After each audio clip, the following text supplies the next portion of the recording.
नई सदी, नया साल, नया महीना, खबरें भी नई। चंद्रयान से आसमान तक, देश से विदेश तक, बाजार से जन सरोकार तक, सब पर है हमारी पकड़। देखिए देखिए खबर सदीनामा सदीनामा। करोड़ हिंदू और 6 करोड़ मुसलमान हैं और हमें अगर अंग्रेजों से आज़ादी लेनी है तो हम मुस्लिमों के 6 करोड़ मुस्लिमों के बिना सेवकुश आज़ादी को प्राप्त नहीं कर सकते। ऐसा हमारे लोगों ने महात्मा गांधी ने सोचा। तो उन्होंने जबरदस्ती भारत के स्वाधीनता संग्राम के आंदोलन के साथ टर्की के खलीफा के आंदोलन को जोड़ना ही कर दिया। ये बेमेल जोड़ था और इसका प्रभाव ये हुआ कि हमारे हिंदू सेठ जो थे वो लाखों रुपया दान दे रहे हैं खिलाफत कमेटी को, हिंदू जेल जा रहे हैं और मुसलमान जुलूस निकाल रहे हैं, हिंदू औरतें आभूषण उतार के दे रही है। ये वो दौर था 1919 का और आर्य समाज के भी कई नेता इसमें जेल थे। 1921 तक आते आते इस मामले का जो होना था वो हो गया, मामला निपट गया। मुसलमान लोग खुश थे, टर्की के भी कमाल पाशा आ गया और उसको लेकर भड़काने का काम हमारे यहाँ मोहम्मद अली और शौकत अली कर रहे थे। और ये जो भड़काव था ये मानसिक जिहाद के जो आक्रोश था, जन आक्रोश था, वो मुसलमानों में बड़ा बढ़ गया और उन्होंने अपने इस बदलाव का दोषी अगर जिसको माना तो वो महात्मा गांधी और हिंदू कि उन लोगों ने हमारा पूरी तरह से साथ नहीं दिया, जबकि टर्की की जनता उससे खुश थी।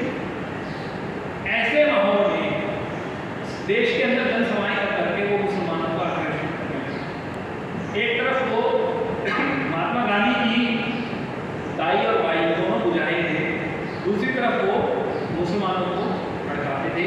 यहाँ तक कि कांग्रेस के सभापति पद से भी उनको उठाया गया।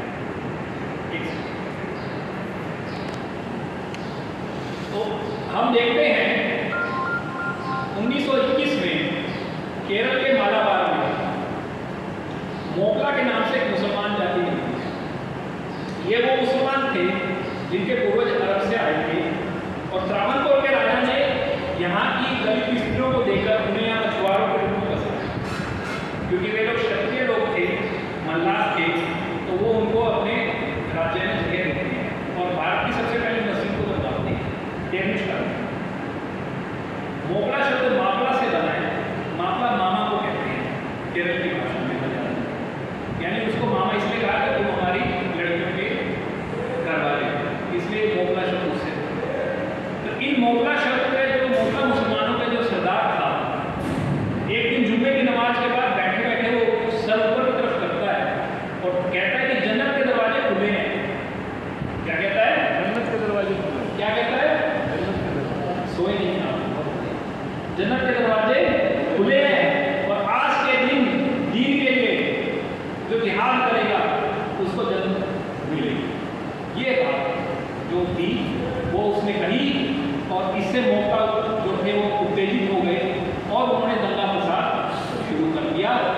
हिंदुओं के मंदिर तोड़े गए, हिंदुओं की मूर्तियां तोड़ी गई, गऊ के सर काट के मंदिरों में डाले गए, हजारों हिंदू स्त्रियों का अपहरण कर दिया गया, हजारों हिंदू युवकों को मार दिया गया, बूढ़ों को मार दिया गया, बच्चों की जबरन सुन्नत कर दी गई और हिंदू महिलाओं को जबरदस्ती उन वहशी गरीबों के साथ बिठा दिया गया। ये तांडव, ये राक्षस कृत्य है, ये दैत्यों का कार्य है जो था वो कई महीनों तक चलता रहा और 3000 किलोमीटर दूर पंजाब में लाहौर तक कई महीने, तो 2 महीने बाद ये खबर पहुंची। आप देखिए कि 2 महीने तो इस खबर को उत्तर भारत आने में लग गए। उस समय महात्मा हंसराज जिन्होंने डीएवी की स्थापना की थी, शिमला में आर्य समाज के उत्सव पे गए, उनको वहां यह समाचार मिलता है कि इस प्रकार से केरल के हिंदुओं के ऊपर अत्याचार होता है। तब महात्मा हंसराज ने इस अभियान को अपने हाथ में लिया। तो महात्मा आनंद स्वामी जी, पंडित ऋषिकानंद जी, पंडित मस्तानंद जी, इन आर्यवीरों को केरल भेजा और इनके साथ राहत सामग्री भेजी। वहाँ का मुआयना करके इन लोगों ने वहाँ पर राहत शिविर शुरू कर और 1.5 वर्ष तक आर्य समाज ने 4 बड़े राहत शिविर, जिसमें हजारों व्यक्तियों को प्रतिदिन भोजन दिया जाता था। जो हिंदू डर से, भय से जंगलों में भाग गए थे, उनके बच्चे जो थे, उनके बच्चों को मुंह वे दबा देते थे कि तुम्हारे रोने की आवाज आ गई तो दरिंदे जंगल में ढूंढ लेंगे। कितने हिंदुओं को मार मार कर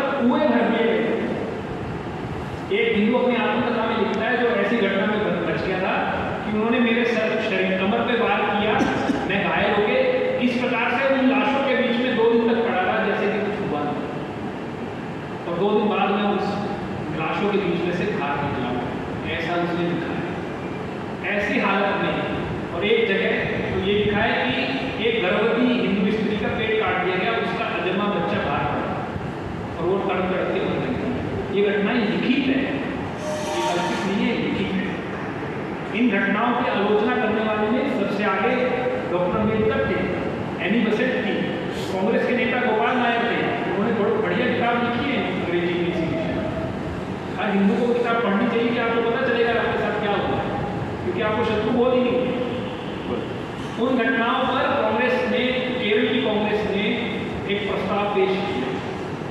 लोगों ने जाकर महात्मा गांधी को कहा कि देखो ये जिन आप हिंदू मुस्लिम एक की बात करते हुए हिंदू वहाँ पे करते हैं, हिंदुओं के ऊपर वहाँ पे अत्याचार हो रहा है, आप कुछ क्यों नहीं कहते? तब मजबूर आकर महात्मा गांधी ने एक बड़ी मीठी भाषा में आलोचना की, और वो आलोचना नाम मात्र की आलोचना थी, उससे ज्यादा कुछ भी नहीं था। नई सदी, नया साल, नया महीना, खबरें भी नई। चंद्रयान से आसमान तक, देश से विदेश तक, बाजार से जन सरोकार तक, सब पर है हमारी पकड़। देखिए खबर सदीनामा।